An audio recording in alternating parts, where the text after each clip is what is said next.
Hello, everyone. What I wanted to talk about this week is storytelling. Photographers are visual storytellers. We're capturing moments in somebody's life. So let's use weddings as an example because people are familiar with weddings.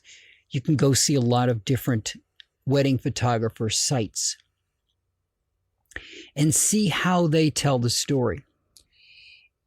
Some are more artistic, shall we say, than others.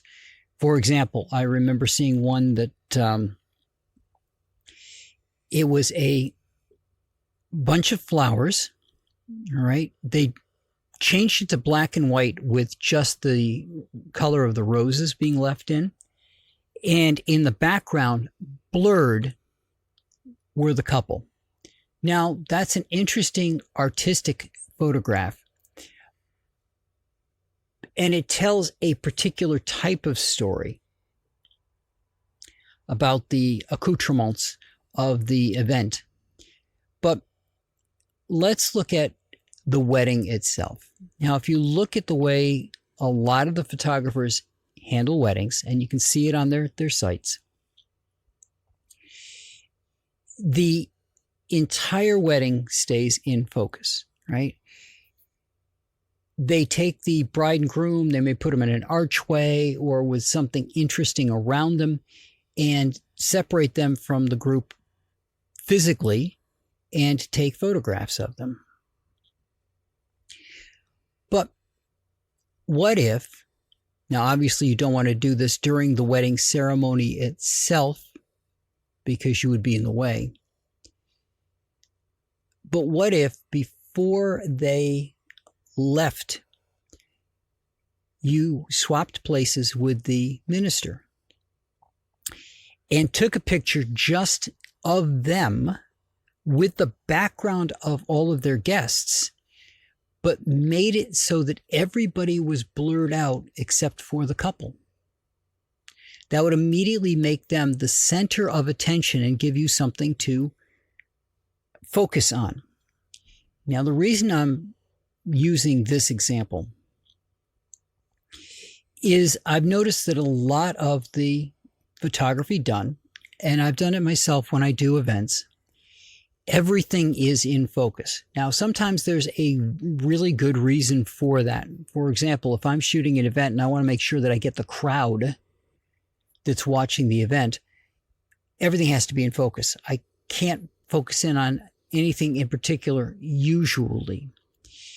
If I have someone who looks particularly interested or on the edge of their seat, shall we say, for the event, having them in focus and letting everything else drop off would be an awesome photograph.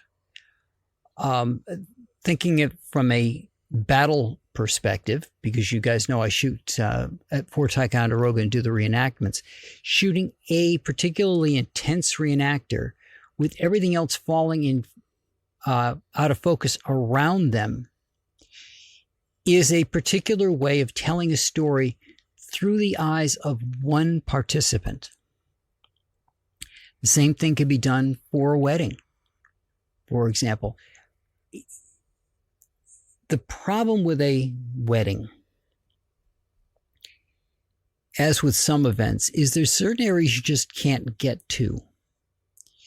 But using one of the longer zoom lenses, you may be able to find a place that you can hide.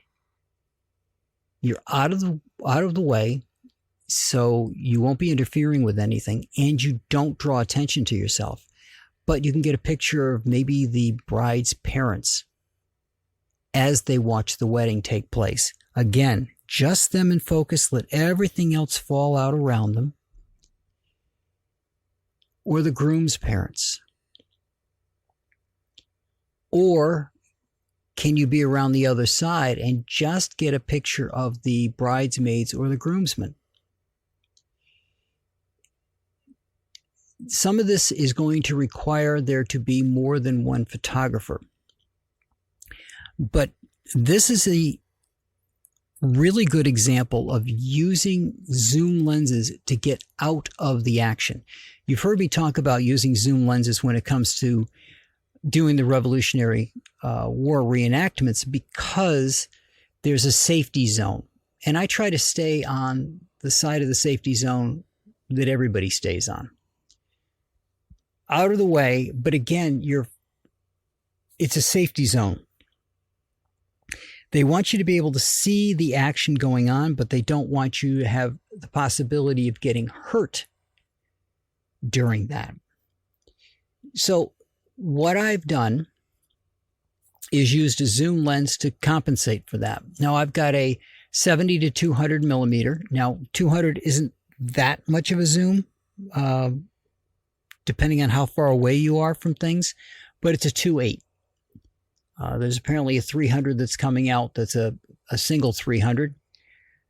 This starts to get into having to have two cameras or having two shooters and things, but putting that aside, you can put some of that, allay some of that by making sure that you plan out where you're going to be and what the flow is going to look like of an event. Weddings are pretty straightforward. They kind of always work the same way. But when it comes to reenactments and other events where they're doing some sort of living history, you're going to have to figure out where everything's going to be. And then, of course, if you're shooting sports, that gets even more complicated. So let's take a sports example. Let's say you're shooting soccer. You may not know where you're going to be, but being able to grab that person who's got the ball and have them in focus and let everything else fall away is going to make an awesome shot. 90% of the people taking the photographs are probably spectators or people that need to get the entire thing in focus. But if you want to have an extraordinary photograph, having that one person in focus, especially if they're surrounded by a bunch of people, but just letting them fall out of focus allows you to put the spotlight on them without having to have special lighting. It allows you to bring everyone's attention to that particular person in that particular moment. So as I said last time about renting equipment, this is where equipment rentals can allow you to get an extraordinary photograph that you may not be able to get with the equipment you've got, without spending the thousands and thousands of dollars necessary to get the other gear. There's a lens that I would love to use. It's about $10,000. Rental for 7 days is just under $400. And of course, if you're renting, make sure you get the insurance because stuff happens that's out of your control and you don't want to have to pay the price of the lens, obviously. But when you've got this equipment, think of all the possibilities that you could do different than what you normally do. Now, maybe you just want to get a lens like that and say, for a day or two, just to get a feel for it, set yourself a day that you're going to go shoot something. Maybe it's a high school sporting event. Something you can get a feel for what the lens can do for you before you do the quote-unquote real event. But try out some of the stuff. Rentals allow you to try out a bunch of different things to let you find your voice as a photographer. What is it that you want to be known for? What type of photography do you want to be known for? And go out there and get those photographs. Play around with the different options available to you. And again, you don't have to buy this stuff. Unless it's something you're going to consistently do, you don't have to buy it. You can just go rent it. And that includes for things like weddings. There are wedding kits that have different lenses and things that you can rent. But if it's something that you are going to consistently do, then you probably want to have that lens. And if you're shooting something like a wedding, you have some time that you can swap out your lenses, right? As the bride's walking down the aisle, you can get those shots of her coming down the aisle. But before she comes down the aisle, you can get the bridesmaids, you can get the groomsmen, you can get the groom, you can get the minister. You can get those other shots because you have time.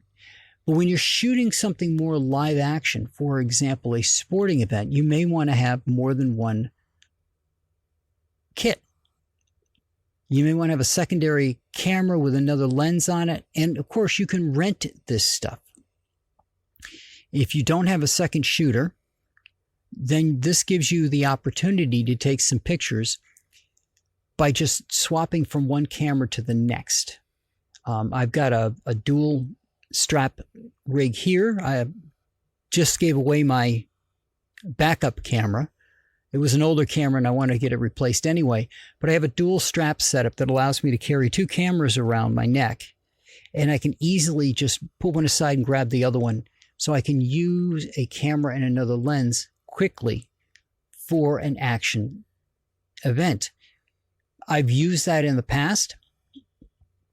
This year, again, as I tell people to experiment, I'm going to try to lay out where I want to be, keeping in mind that I have a crowd that I have to deal with. So I may not be exactly where I want to be all the time, but by laying out where I can be to get the photographs that I want, I can plan out what lens to have at different times and schedule in when I have the opportunity to swap the lenses out. For example, when they do a reenactment and they're moving from area to area, there may be a time where they stop and do a little bit of setup. This is what would happen in a normal battle. If you're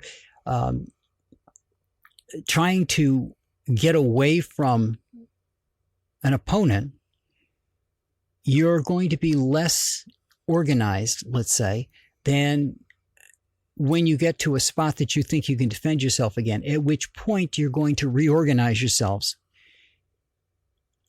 Same with a sporting event. If you watch soccer, sometimes the ball will go flying down the field. Sometimes that's not going to work out best for the team. So once the team gets it into their opponent's territory, they'll slow down. They'll start to pass it back and forth. They'll start to regroup as a team to carry that ball to the goal. So as they're passing the ball back and forth and getting ready to kick that goal shot, there'll be a time where they regroup. And that might be a time that you can swap out a lens. Although in that case, it's probably not as much time as some of the other events will have when there's a break in the action like that, or a slowing down in the action. So the other thing to keep in mind is what you're going to be shooting. Will there be those gaps? Will there be those opportunities to allow you to take the time to swap out lenses? Or does it make more sense for that event to go get another camera and put another lens on it so that you can swap between a really wide angle and a more zoomed in thing? And again, what do you want to shoot? What types of photography do you want to be known for? What do you want your voice to be? The only way to know that is to experiment. And the easiest way to experiment, the least expensive way to experiment, is to rent equipment that you need. So get out there, find your voice, find out what it is that you want to see in your photographs. A lot of people will shoot what they think is popular. They'll go from site to site and say, well, this photographer always does it this way. But that doesn't set you apart from everybody else. That just makes you the same as everybody else. Photographers have an artistic, creative energy and view of the world. You have your own unique view. And the only way you're going to find that is to get out there and try. Shoot different events. Shoot kids' sports if you want to be a sports photographer, just to see what that looks like. If you've got a college near you, there may be some college sport events that you can get into, that you can get to places where you may not be able to get into for a professional event, for example. So before you end up shooting a professional baseball team, for example, if you want to do that, shoot some of the college leagues. See if you can shoot some of the A-team, the minor league type of games, where again you may have a easier way to get to different spots on the field than you would during a professional one, where you have to have passes and you're limited as to where you can be. But find your voice. Practice, learn, and grow. And that's what I got for you guys this week, and I will talk to you all next week.